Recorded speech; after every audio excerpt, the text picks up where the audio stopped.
Bonjour, ici Yon Modgurum, Bonjour, c'est Gominsu. chef de classe, enfin. J'ai apporté un véhicule qui va vraiment bien avec le chef de classe. Le véhicule que je conduis, Kia Tasume. c'était la Kia Tasuma. Nous avons également fait un live plus tôt et sommes revenus à notre point d'arrivée. Alors, Tasuma, aujourd'hui, parlez-nous clairement de la Tasuma. Cette voiture, la X-Pro, c'est un modèle spécialement conçu pour l'off-road. Donc ici, il ne faut pas juste la conduire n'importe comment. Le tout-terrain, j'aimerais bien essayer le tout-terrain, mais vu les circonstances, aujourd'hui on va se contenter d'une revue sur route. Celui-ci, c'est la version équipée du X-Pro X-Track qui révèle tout son potentiel en tout-terrain. Exactement. La dernière fois, en testant le tout-terrain et la route, j'ai remarqué des différences. Les réglages étaient différents. Aujourd'hui, essayons de rouler en prenant comme référence le X-Track et le X-Pro. D'accord, allons-y.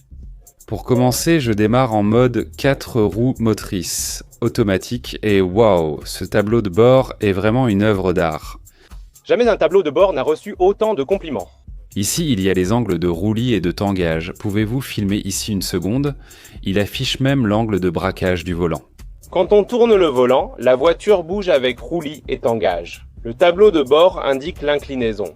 Ça, c'est normalement réservé à la partie tout-terrain, mais même sans ça, ces informations s'affichent de base là-bas. Exactement, cette entreprise possède déjà de nombreuses technologies off-road. On en a déjà parlé tout à l'heure, mais Kia fabrique maintenant le véhicule tactique militaire de nouvelle génération.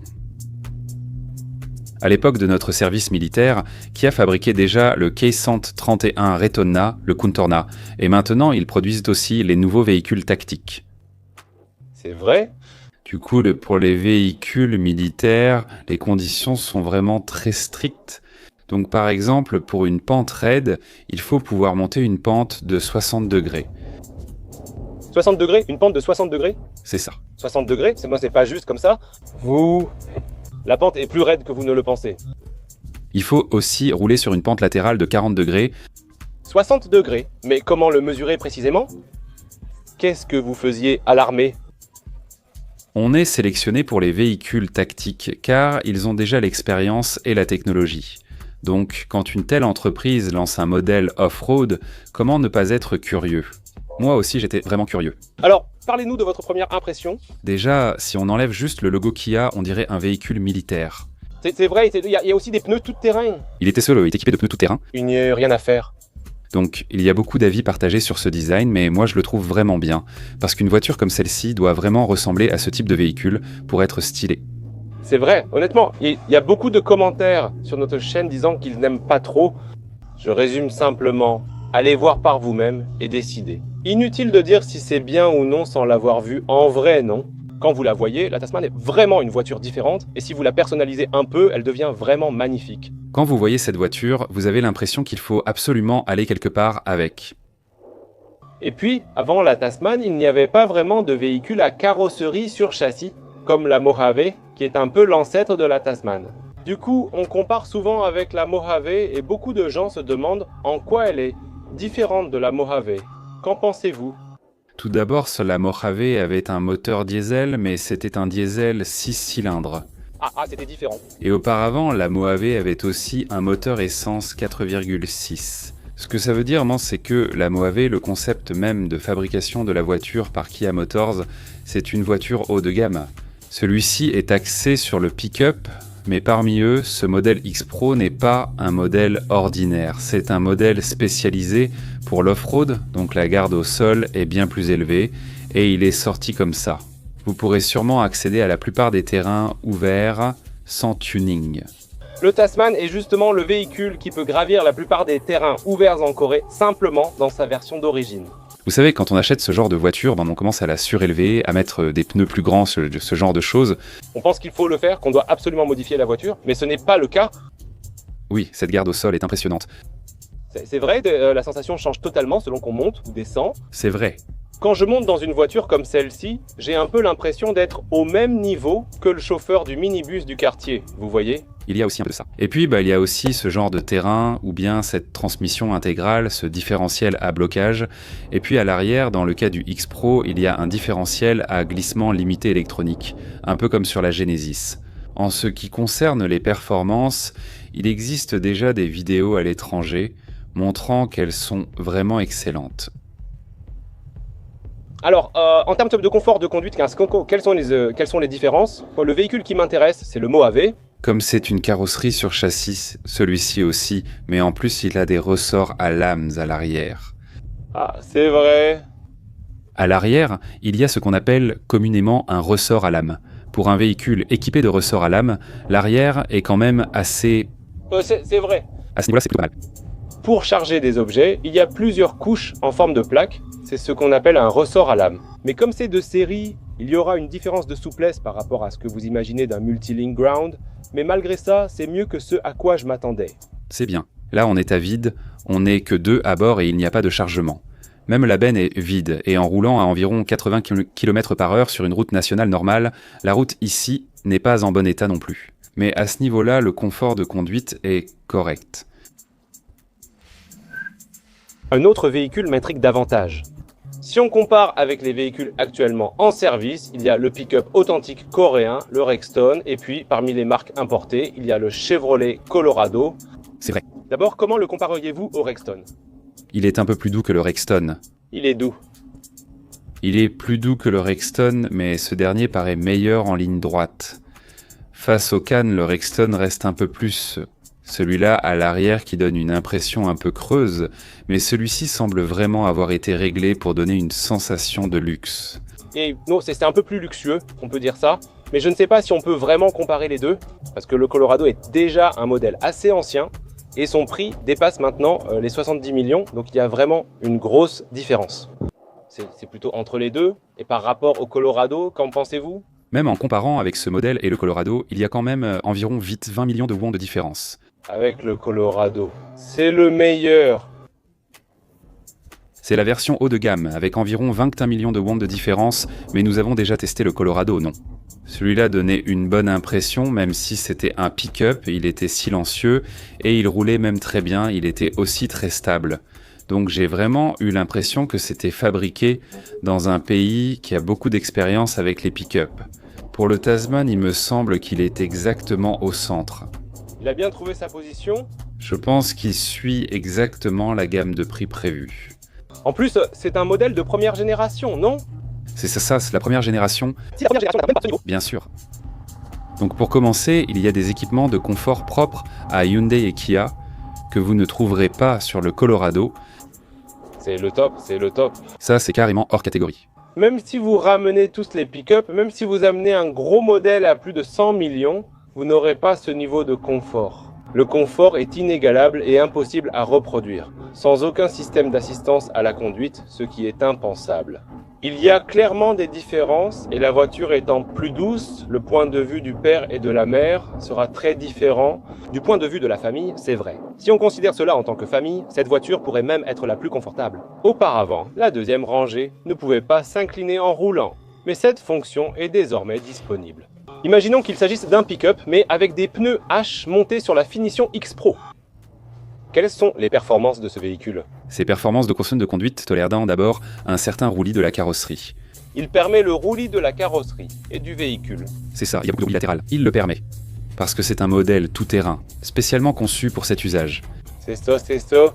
Si on rigidifie un peu trop les suspensions gauche et droite, forcément l'adhérence va diminuer. Et le comportement devient aussi très inconfortable. Donc, quand on observe les voitures tout-terrain dans le désert, on voit les routes bouger dans tous les sens car le multibras doit rester assez relâché. Même chez Chasumando, le modèle spécialisé pour l'off-road est un peu plus moelleux. Alors, si on les divise en essieux avant et essieux arrière, quelle différence peut-on trouver entre l'avant et l'arrière? À l'arrière, il y a clairement des ressorts à lame. Ah, parce que la carrosserie est haute sur le châssis à cadre. Et l'essieu est aussi un essieu rigide. C'est solide. À l'avant, il y a une structure de barre de WC et la course de la suspension est aussi très longue. Du coup, on ressent une certaine oscillation. Et c'est un peu plus souple du côté des jeunes. C'est vrai? Certains disent, dès que je l'achète, je roulerai que sur la Tasman et ferai de l'off-road chaque jour. Ce sont vraiment des gens très riches. Bon, vous allez l'utiliser pour aller au travail, l'utiliser pour les loisirs le week-end, et en général, vous allez quand même l'utiliser plus souvent sur la route que hors route. Pour ces personnes-là, une suspension un peu plus ferme serait peut-être mieux. Pour ces personnes, l'extrême serait préférable au X-Pro. Ah, puisqu'ils ont le choix, ils peuvent aussi opter pour l'extrême. Je pense qu'il serait bien de choisir entre l'aventure ou l'extrême, et ensuite pour ceux qui veulent surtout faire des loisirs, le X-Pro serait adapté comme vous pouvez le voir ici. La garde au sol augmente de 2,5 cm par rapport au modèle standard. Il possède des pneus tout-terrain et permet de sélectionner le mode remorquage, ou le contrôle du freinage par inertie. C'est vrai, j'ai été surpris. Le mode remorquage est aussi très soigné, et ensuite ce mode tout-terrain est vraiment très spécialisé. Donc si vous tenez compte de l'utilisation en tout-terrain et que vous faites des activités de loisirs de ce genre, si vous achetez ce véhicule, même sans réglage ou tuning spécifique pour l'off-road, vous pourrez aller à peu près partout. Inutile de le faire, comme dit en direct. Pas besoin de traitement anti-rouille, ni de grandes modifications. C'est vrai. Vraiment, quand on regarde YouTube, il y a des gens qui vont dans des endroits reculés comme ça. Oh, ces personnes-là doivent sûrement faire quelque chose. Mais si on prend notre référence pour l'off-road, est-ce que ce véhicule ne serait pas largement au-dessus? C'est vrai. Voici les capacités de tenue de route en virage du Tasman. Il tient bien, l'arrière résiste bien. Parce que l'arrière tient fermement. À l'arrière, c'est un ressort à lame. C'est vrai. L'arrière résiste bien. Et à l'avant, à cause de l'équipement tout-terrain, ça bouge un peu, mais une fois que ça commence à pencher, ça tient bon. Et on pourrait penser que ça va beaucoup pencher, mais je vous montrerai tout à l'heure l'épaisseur de la barre stabilisatrice, elle est vraiment solide. Du coup, ça penche moins que ce qu'on pourrait croire. Sur ce parcours que nous testons toujours comme ça, dans les virages, la basse vitesse, ça va. Mais un cadre reste un cadre, n'est-ce pas ? C'est sûr qu'à l'arrière, comme c'est une suspension à lame, c'est un peu plus rigide. Mais ce n'est pas au point d'être inconfortable. C'est vrai, notre Colorado avait aussi des lames à l'arrière à l'époque. On disait déjà que pour une suspension à lame, c'était pas mal. Aujourd'hui, pour le Tasman, c'est pareil, je trouve ça bien aussi. Alors là, il ressemble vraiment à Goliath. C'est un véhicule qui dépasse les 5 mètres et il roule avec l'arrière bien chargé ou en tractant une grande caravane. L'essentiel, c'est la puissance de freinage. La puissance de freinage, et c'est bonne aussi. La puissance de freinage, tout à l'heure, j'ai freiné brusquement pour tester et c'était constant.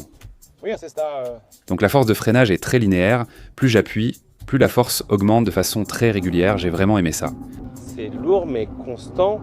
D'habitude, la force de freinage arrive brusquement, puis ça glisse si on appuie fort. Mais ici, elle augmente progressivement selon la pression. Moi aussi. Lors de l'essai off-road, je n'ai pas évoqué la puissance de freinage dans la vidéo. Mais j'ai été vraiment surpris. Parmi toutes les Hyundai et Kia, c'est cette sensation que j'ai préférée. Voilà, c'est vraiment agréable. Donc, je pense que la puissance de freinage sera plutôt bonne. Bien sûr, ce n'est pas comme si je tractais quelque chose derrière ou quoi que ce soit dans ce genre de situation. Je ne peux pas parler des cas extrêmes, mais pour un usage normal ou transporter des bagages, cela suffit. Et aussi, ce look n'est-il pas vraiment robuste ? Je pensais donc que ça serait vraiment bruyant. On roule sur l'autoroute en ce moment, qu'en pensez-vous ? C'est plus silencieux que je ne le pensais. C'est silencieux, n'est-ce pas ? C'est plus silencieux que prévu, et il y a aussi des pneus all-terrain. Des pneus all-terrain. Il y a des pneus tout-terrain installés, mais c'est vraiment très silencieux. Le bruit, c'était juste le son du moteur ? Sur cette voiture, le moteur est le plus bruyant. En fait, en conduisant les voitures récentes ces derniers temps, l'une des fonctionnalités qui me rendent le plus jaloux, c'est l'annulation du bruit. Je trouve ça vraiment impressionnant.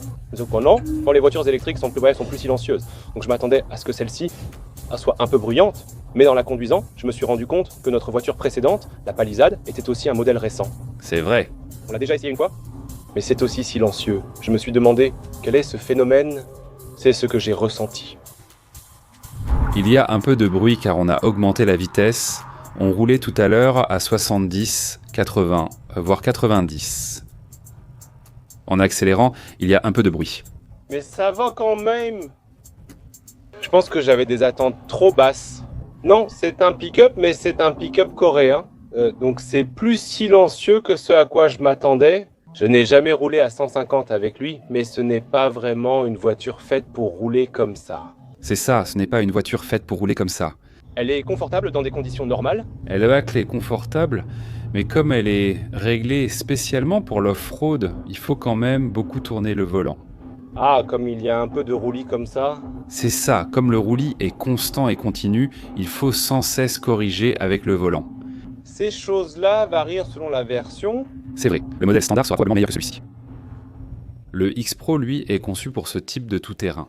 Alors aujourd'hui, chef d'équipe, pour ceux qui achètent pour la première fois, au lieu de penser que pour un homme, c'est forcément le tout-terrain, il y a clairement une différence entre ces deux véhicules. Il y a une différence, alors essayez-les tous les deux. Il faut les essayer et ensuite faire votre choix, n'est-ce pas? Et puis, quand vous mettez ces pneus all-terrain, les pneus all-terrain, la consommation de carburant augmente énormément. Les pneus eux-mêmes sont grands, solides et lourds, donc certaines personnes les choisissent juste parce qu'ils trouvent ça joli. Mais le coût du carburant, c'est la réalité. C'est vrai, il y a beaucoup de gens comme ça, vraiment beaucoup. Après avoir acheté comme ça, il faut aussi changer les pneus, et les pneus, ce n'est pas donné non plus, n'est-ce pas? C'est vrai. Donc, au lieu d'acheter comme ça, je pense qu'il vaut mieux choisir en fonction de vos vrais besoins. En plus, les pick-up peuvent aussi être équipés à l'arrière et transporter beaucoup, non? Si vous ne comptez pas le faire, n'achetez pas, non? Si vous voulez juste le véhicule de base, pour l'essentiel. Les véhicules réservés à l'essentiel sont des moyens de subsistance pour les travailleurs indépendants, non? Les travailleurs indépendants les utilisent à des fins professionnelles, pour des tâches administratives. Dès qu'on y ajoute le loisir ou l'off-road, il faut forcément y mettre un peu plus. Avec la sortie de la Tasman, les entreprises spécialisées dans les loisirs, comme celles qui fabriquent des campeurs arrière, des tentes de toit ou des boîtes de camping, travaillent très activement au développement de produits dédiés. Quand l'occasion se présente, il faut saisir l'opportunité, c'est ce qu'ils font en ce moment. Parce que ça vient de Kia, tu vois. Avant, c'était un domaine réservé à SsangYong, mais maintenant, Kia s'y est mis aussi. Ah là là. Le marché lui-même, de toute façon... C'est forcément différent. Si jamais j'achetais un pick-up, je pense que je prendrais celui-ci. Vraiment? J'achèterais celui-ci et je pourrais juste modifier un peu ce qui me dérange. Ah, la différence de prix est déjà trop grande. La différence de prix est vraiment trop grande. C'est vrai, ça a encore changé. Avant, il n'y avait pas une si grande différence de prix, même avec la génération précédente du Colorado. C'est vrai, à l'époque, c'était dans les 40 millions de won. C'était très attractif, mais avec toutes les options, on approche des 70 millions, soit plus de 20 millions d'écart avec celui-ci. Il y a une différence de 20 millions. Ah, c'est vrai, il n'y a pas grand-chose à toucher. Pour le châssis. Donc maintenant, si je devais acheter, j'achèterais celui-ci plutôt que le Colorado. Je pense que j'achèterais celui-ci. Jusqu'à présent, c'était le Colorado, parce qu'il y avait vraiment beaucoup de différences. Mais si on prend aussi en compte le prix, c'est séduisant. C'est vrai, s'il sort un peu et qu'on le tune pour moins de 100 ou 200. Pour moins de 200. Je pense qu'on pourrait s'en sortir avec seulement 1 million de wons. Ah, alors, qu'est-ce qu'on va tuner? À ta place, je ferais ça. Ce réglage est excellent pour l'off-road, mais il faut aussi considérer l'on-road. Il faut tout de même réduire un peu le roulis à l'avant. Ah, donc on contrôle un peu le roulis, juste à ce niveau-là? Si jamais en conduisant, tu trouves que le confort à l'arrière diminue à cause des lames de ressort, il existe maintenant des produits pour renforcer les lames arrière, donc tu peux les renforcer un peu aussi. Si tu fais ça... Si vous êtes insatisfait en conduisant, ne modifiez pas la voiture neuve tout de suite, attendez 2 ou 3 ans d'utilisation. Pour ceux d'entre vous qui ne faites que du tout-terrain, cela peut être bien, mais si vous voulez modifier un peu la voiture, en l'améliorant, votre satisfaction augmentera considérablement. En plus, le prix abordable des pièces détachées des voitures coréennes, et même si l'on considère les coûts d'entretien ou de remplacement du moteur essence turbo 2,5, les frais d'entretien restent bien plus bas. C'est vrai, c'est nettement supérieur. Ça aussi c'est bas, et ensuite il y a les options de confort propres aux voitures coréennes. Même en tenant compte de tout cela, il y a quand même un certain charme propre à TAS. Je voudrais vraiment le souligner. C'est un véhicule de première génération. Et ce n'est même pas un restylage de première génération. Il n'y a pas beaucoup de données, mais ils ont quand même réussi à le produire. Si on considère que c'est une première génération, je veux vraiment lui donner une très bonne note. Je ne m'attendais pas à ce niveau-là. C'est pas mal. Kia sait vraiment bien gérer le confort de conduite et ce genre de détails. C'est vrai. Surtout que ce pick-up, c'est Mojave qui a continué la lignée, mais c'est un peu dommage qu'il ait été arrêté sans modèle successeur. Parce que pour ce genre de carrosserie à châssis séparés, il y a clairement des gens qui en ont besoin. Et même si Mojave continuait la lignée, c'est vraiment dommage qu'il ait disparu. Il a disparu, il a disparu.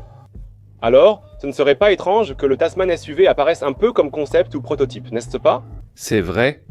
Donc il se peut que le nom disparaisse. C'est vrai. C'est possible, mais c'est vraiment dommage qu'un véhicule comme celui-ci n'existe que sous forme de pick-up. Rien qu'en le voyant comme ça, j'ai déjà hâte de découvrir l'intérieur. Car, lors de sa première sortie, Moabi avait des ressorts pneumatiques à l'arrière. C'est vrai, il y avait des suspensions pneumatiques et divers moteurs. Oui, c'est vrai. C'était vrai, bon, c'était vraiment haut de gamme. Oui, c'était haut de gamme. Vraiment? C'était un cadre haut de gamme, avec un ressort pneumatique arrière, donc vraiment pas mal. Oui, c'est vraiment ça. En attendant la renaissance du Mojave dans une toute nouvelle version. Alors, chef, je vous laisse reprendre la suite. En quoi le châssis du Tasman diffère-t-il et beaucoup de choses sont inédites? Non. Veuillez vérifier cette partie minutieusement, s'il vous plaît. D'accord. Merci pour vos paroles aujourd'hui. Oui. Merci.